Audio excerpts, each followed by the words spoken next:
Hello hello hello. अस्सलाम वालेकुम, नमस्ते। Welcome back to my channel जिसका नाम है दैट रेयर बेंच और मैं हूँ राहिला। तो कैसे हैं आप सब? आई होप आप सब अच्छे ही होंगे। मैं भी थोड़ा ठीक ठीक हूँ। आज का व्लॉग जो है बहुत गुचड़ मुचड़ है। क्यों गुचड़ मुचड़ इसलिए कहा मैंने क्योंकि पता नहीं आज के व्लॉग में क्या है, कुछ समझ नहीं आ रहा है। थोड़ी सी तबीयत ख़राब है तो मूड ऐसे ही है। अब मूड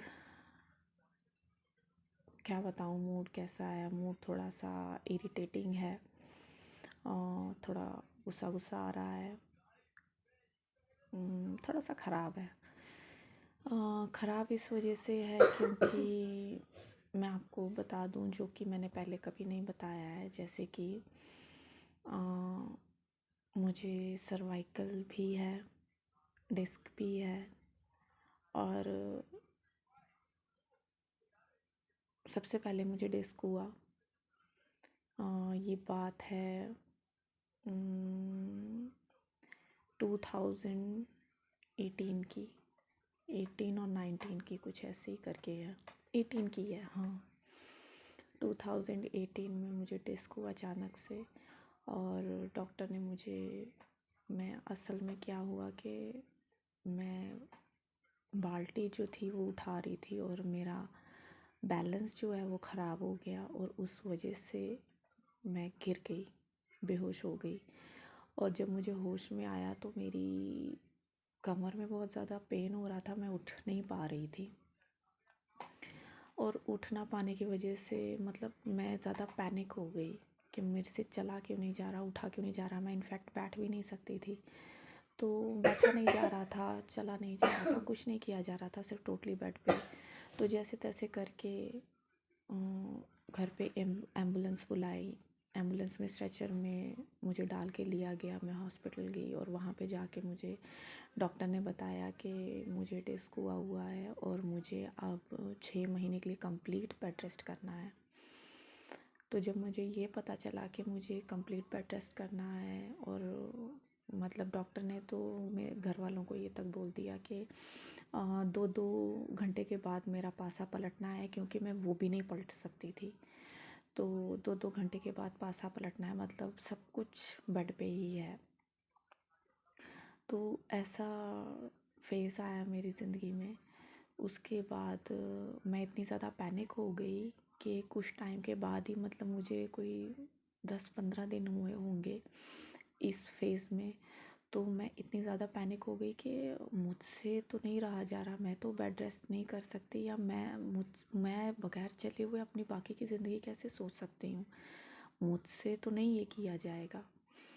तो जैसे तैसे करके फैमिली वाले भी बहुत इस मसले में सीरियस थे और जैसे तैसे करके पता चला तो हम महर्षि में डॉक्टर अब्दुल गनी के पास गए। उन्होंने वहाँ पे कुछ इंजेक्शन्स वगैरह लगाए और बेल्ट बांधने के लिए भी कह दिया, कुछ एक्सरसाइजेस वगैरह भी बताई। और फ़र्क तो मुझे उससे भी कोई ख़ास नहीं पड़ा। फिर किसी ने बताया कि नगरोटा में 5 गराई में एक, फिर पता चला कि 5 गराई में एक, आप कह सकते हैं कि उनके हाथ में कोई बख्श थी। तो वो ऐसे पेशेंट्स को ठीक करते थे।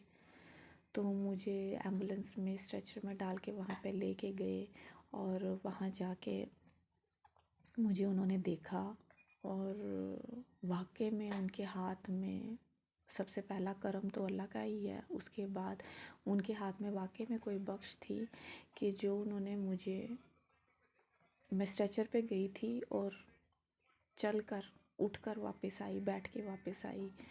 उसके बाद से डिस्क तो मुझे था, दवाइयाँ भी मैं खा रही थी। हाँ, फ़ायदा ये हुआ कि मैं चलने वाली हो गई, चलने लगी। फिर अब्दुल गनी का ट्रीटमेंट, डॉक्टर अब्दुल गनी का ट्रीटमेंट चलता रहा। उसके बाद अचानक से मुझे 2019 में, ये बात है कोई सितंबर की, 2019 में, 18 में मुझे डिस्क हुआ, हाँ, और 19 में मुझे पता चला कि मुझे डिप्रेशन है। और मतलब बहुत ज़्यादा हालत ख़राब। और मुझे समझ नहीं आया कि ये मुझे कैसे हुआ और कैसे नहीं हुआ। डिप्रेशन इन द सेंस कहें कि मुझे डॉक्टर ने बताया कि मुझे एक थोड़ा साइकेट्रिक बीमारी है, जिसको बाइपोलर कहते हैं, जिसमें क्या होता है कि कभी कभी आप बहुत ज़्यादा खुश होते हो और कभी कभी आप बहुत ज़्यादा लो फील करते हो। मतलब आपकी लाइफ में, मतलब इस बीमारी के दौरान आपकी लाइफ में दो तरह के फेजेस आते हैं। जब आप कभी बहुत ज़्यादा खुश होते हो और कभी बहुत ज़्यादा आप सैड फील करते हो, आप बड़े लो होते हो। और जब मुझे ये पता चला तो मैं कह रही थी कि बस सर्वाइकल के बाद, डिस्क के बाद अब इसी का होना बाकी रह गया था। मतलब इतनी सारी बीमारियों ने जब आपको एक साथ घेर ले देते हैं तो आप वैसे भी लो फील करने लग जाते हो। आप वैसे भी बहुत ज़्यादा परेशान हो जाते हो कि मेरे साथ ही ऐसा क्यों हुआ, और मैंने किसी का क्या बिगाड़ा है, या मेरे मेरे साथ क्यों ऐसा हुआ। ये नॉर्मल है। और हमारी सोसाइटी में, हमारे इंडिया में, या हमारी सोसाइटी में, इंडिया में पर्टिकुलरली इंडिया की बात नहीं करती हूँ, हमारे यहाँ पे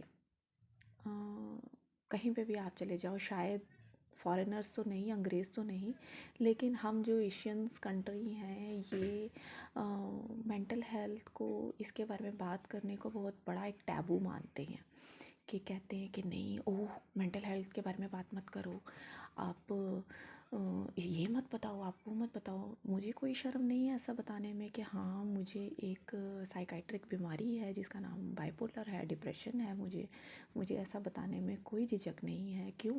क्योंकि जैसे हमें बुखार होता है, जब हम बुखार के लिए डॉक्टर के पास जा सकते हैं, हमें हमें जैसे कि मुझे डिस्क है, मैं डिस्क के लिए डॉक्टर के पास जा सकती हूँ, अपने सर्वाइकल के लिए डॉक्टर के पास जा सकती हूँ, तो मैं अपने दिमाग के लिए एक साइकाइट्रिक के पास क्यों नहीं जा सकती हूँ।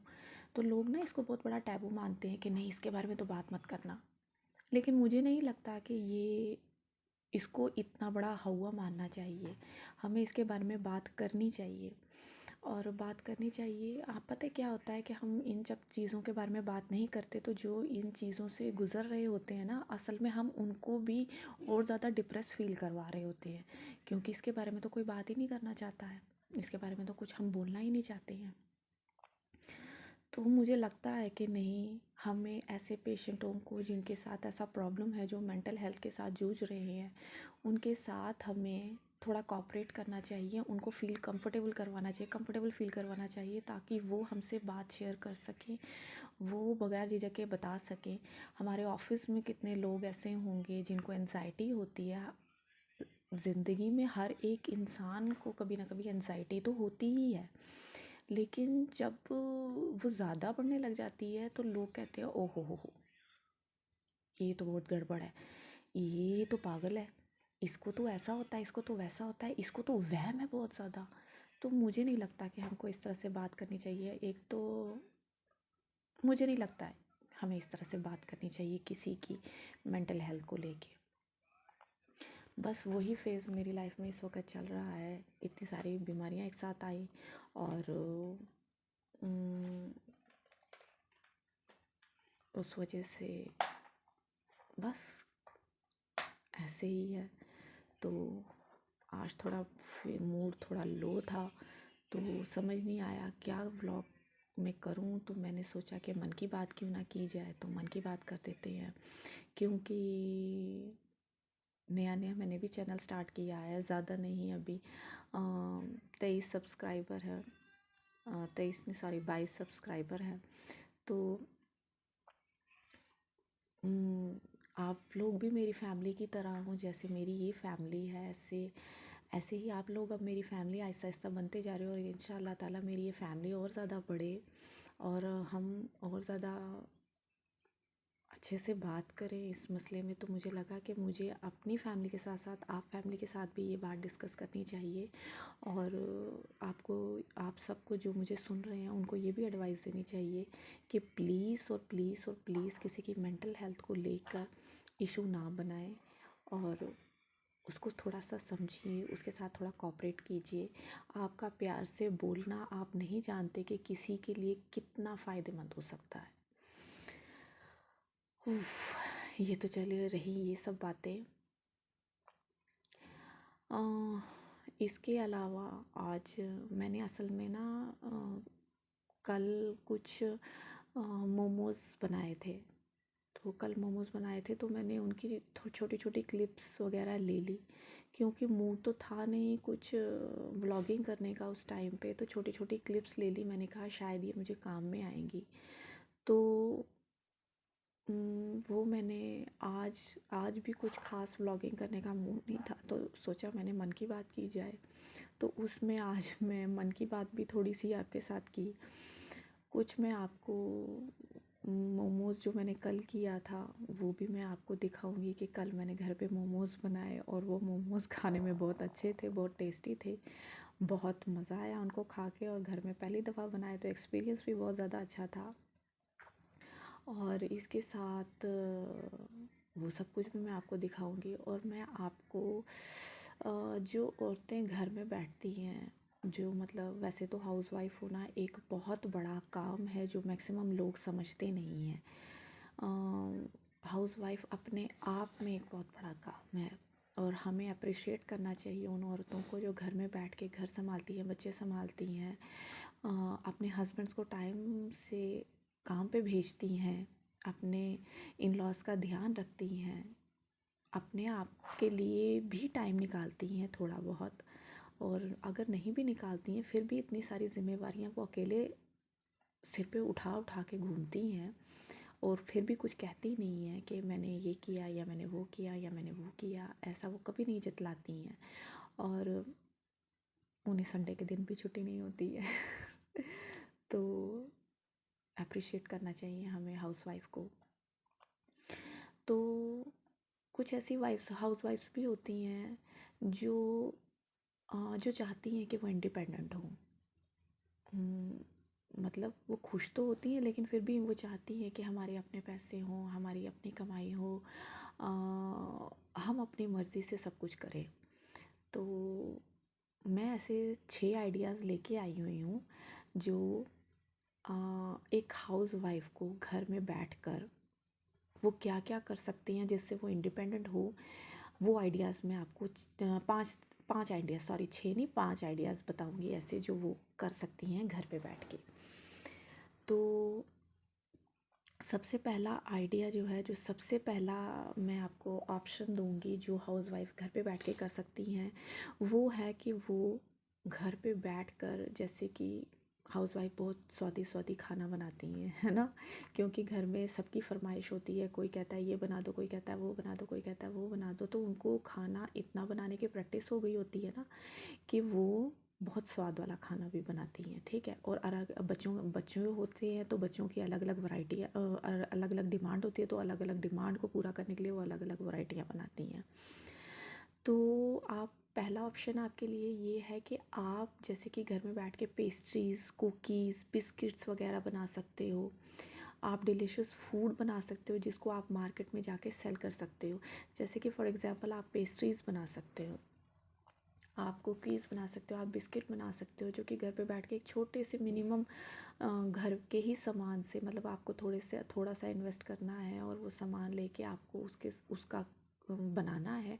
और आप जाके बाहर अपने दुकानदारों पे जो ये पेस्ट्रीज़ वगैरह या ये कुकीज़ वगैरह देते हैं, बेचते हैं, आप उनके साथ जाके बात कर सकते हो, और वहाँ से आपको कॉन्ट्रैक्ट मिल सकते हैं। छोटे से शुरुआत कीजिए, ज़्यादा ज़रूरी नहीं है, क्योंकि कोई भी, मैं ऐसा मानती हूँ कि कोई भी चीज़ शुरू करनी हो तो हमेशा पहले छोटे से स्टार्ट की जाए।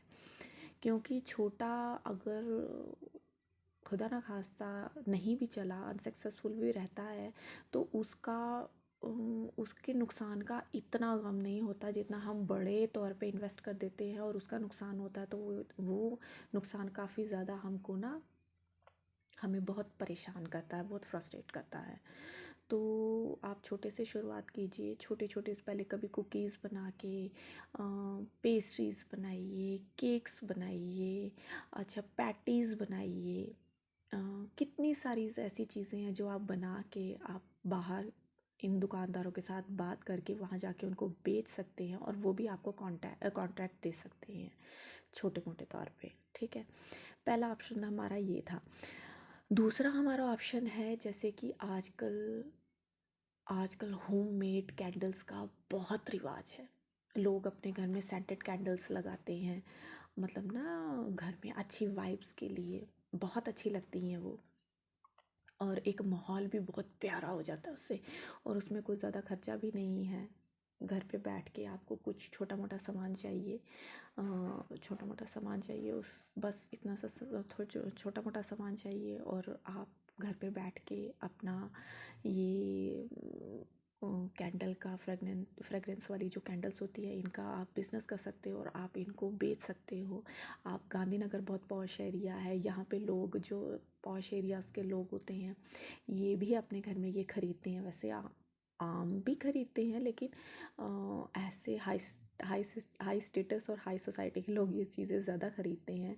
तो ये वहाँ पे आप उनको वहाँ पे दुकानदारों से बात करके आप उधर वहाँ पे उनको सेल कर सकते हैं, और वो आगे सेल कर सकते हैं। तो ये गांधीनगर, त्रिकुटा नगर, शास्त्री नगर, इन जैसे एरियाज़ में काफ़ी ज़्यादा चल सकती हैं।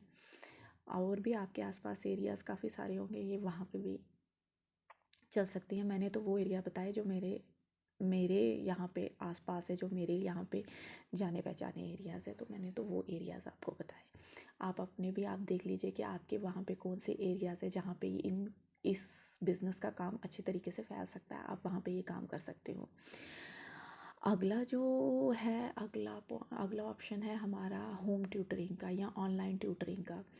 जैसे कि आजकल के बच्चे जो है, पढ़ाई का बहुत ज़्यादा बोझ है बच्चों के सिरों पे, और किसी को मैथ्स में प्रॉब्लम आ रही है, किसी को साइंस में प्रॉब्लम आ रही है, किसी को सोशल स्टडीज़ में प्रॉब्लम आ रही है, किसी को किसी में। तो आप ऑनलाइन ट्यूटरिंग कर सकते हैं, ट्यूटर बन सकते हैं आप ऑनलाइन या ऑफलाइन भी।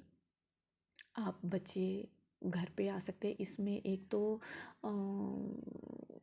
फ़ायदा भी बहुत ज़्यादा है, पर बच्चों से आप काफ़ी ज़्यादा कमा सकते हैं, और इतनी ज़्यादा मुझे नहीं लगता इतनी ज़्यादा सिरखपाई है अगर आप खुद उस सब्जेक्ट को लेके सीरियस हो, अगर आप उस सब्जेक्ट को लेके कॉन्फिडेंट हो कि नहीं, हाँ मैं ये बहुत अच्छे से पढ़ा सकती हूँ या पढ़ा सकता हूँ, तो बहुत आसान रहेगा आपको ऑनलाइन या ऑफलाइन ट्यूटरिंग करने में। अगला ऑप्शन है हमारा, आप कोई भी तरह का हैंडमेड क्राफ्ट, जैसे कि आजकल बहुत सारे आप यूट्यूब पे जाके देखोगे बहुत सारे DIY है।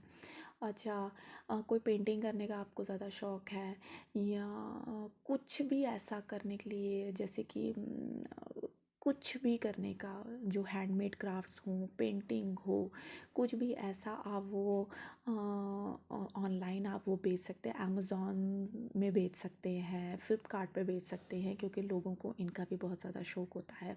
घर बैठे बैठे आप ये भी कमा सकते हैं। अगला है, जैसे कि आजकल आप जानते हैं कि आजकल की जो ज़िंदगी है वो बहुत ही ज़्यादा तेज़ी से भागती है। हस्बैंड वाइफ दोनों काम करते हैं, दादा दादी काम कर रहे हैं, सब आजकल सब जॉब करते हैं, मैक्सिमम लोग तो आजकल जॉब ही करते हैं। तो क्या होता है कि जॉब करते हैं, घर में काम की ज़रूरत है, मतलब घर में मेड चाहिए, और आपको पता है कि आजकल मेड की डिमांड बहुत ज़्यादा है, लेकिन मिलती बहुत कम, मुश्किल से बहुत कम मिलती हैं। हाँ, तो आप ये कर सकते हैं कि अपने मोहल्ले में जो मेड्स का काम करते हैं, जो हमारे घर की साफ़ सफाई या हमारे घर को ऑर्गेनाइज़ करती हैं या करते हैं, आप उनके साथ 3-4 ऐसे लोगों के साथ बात कर सकते हो, और आप उनको ना अलग अलग घरों में, क्योंकि आपको अपने मोहल्ले में तो पता होगा किस किस को ज़रूरत है, या लोग बात करते हैं, ऐसे भी औरतें बात करती हैं कि भाई कोई होगा तो हमको बताना, हमें बहुत ज़रूरत है मेड की, या हमें ऐसे सर्विस की बहुत ज़्यादा ज़रूरत है कि हमारे घर को ऑर्गेनाइज़ कोई कर जाए। हाँ, तो ऐसे बहुत ज़्यादा ज़रूरत है, ऐसे बात तो हम करते ही हैं। तो आप उनसे बात करके रखिए, 3-4 से 2 भी हो तो चलेगी, क्योंकि आहिस्ता आहिस्ता, जैसे मैंने पहले ही बताया, आहिस्ता आहिस्ता किसी काम की शुरुआत होनी चाहिए। तो आप 2 से भी बात करके रखोगे, आप उनको 1-2 घर में भी भेजोगे, तो आपको उनसे भी फ़ायदा हो सकता है। मतलब एक आप ना अपना उस तरीके का बिज़नेस स्टार्ट कर सकते हो कि सर्विस प्रोवाइडर का बिज़नेस आप स्टार्ट कर सकते हो छोटे लेवल से। पहले आप छोटे लेवल से स्टार्ट कीजिए, जिससे आप मतलब आप स्टार्ट कर सकते हो ये। तो ये तो थे 5 टिप्स जो मैंने आपको बताए, जो आप घर पे बैठ के कर सकते हो। और इसमें बहुत ज़्यादा खर्चा भी नहीं है कि जो आपको लगे कि नहीं, इसमें तो बहुत पैसा लगेगा, या इसमें तो बहुत ज़्यादा स्ट्रगल है और इसमें तो बहुत टाइम वेस्ट है, ऐसा भी नहीं है। मैंने वो आपको बताए बहुत आसान से, बहुत आराम से करने वाले, जिनमें ज़्यादा बर्डन नहीं है, ज़्यादा इश्यूज़ नहीं हैं, ज़्यादा टाइम भी नहीं लेते हैं, कि मतलब बहुत आसान से हैं। और क्या बताऊँ। और चलिए आइए देखते हैं कि कल जो मोमोज़ मैंने बनाए हैं उनकी क्लिप्स मैं आपको दिखाती हूँ कि वो मोमोज़ कैसे बनाए हैं मैंने, और क्या क्या किया, और कैसे रहे वो मोमोज़, तो वो मैं आपको बताती हूँ। तो आइए चल के देखते हैं, चलिए। तो ये मैंने मैदे को गूंद के फिर इनकी छोटी छोटी सी वो फुल्कियाँ जैसी बनाई।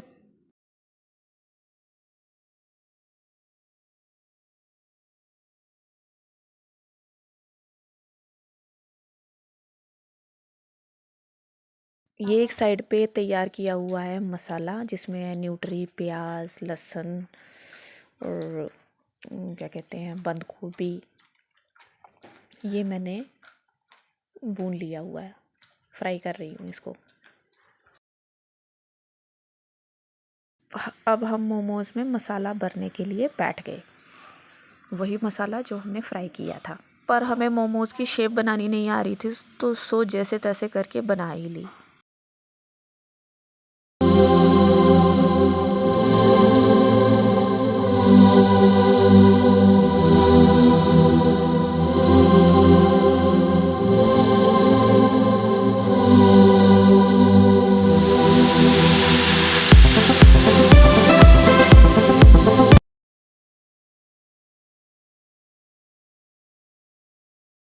और ये हमने मोमोज़ को स्टीम करने के लिए रख दिया।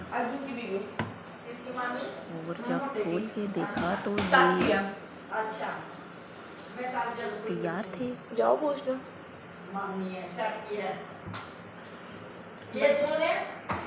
फिर हमने लिए बच्चों को खाने के लिए, और मेरा बनी जो है वो चाइनीज़ बना, तो उसने कहा कि मैं अपनी बनाई हुई चॉपस्टिक से ही मोमोज़ खाऊंगा। फिर इन्होंने मोमोज़ खाए और इनको बहुत ज़्यादा टेस्टी लगे। बस शिकायत इतनी सी थी कि मिर्ची बहुत ज़्यादा तेज़ थी। एक मिनट।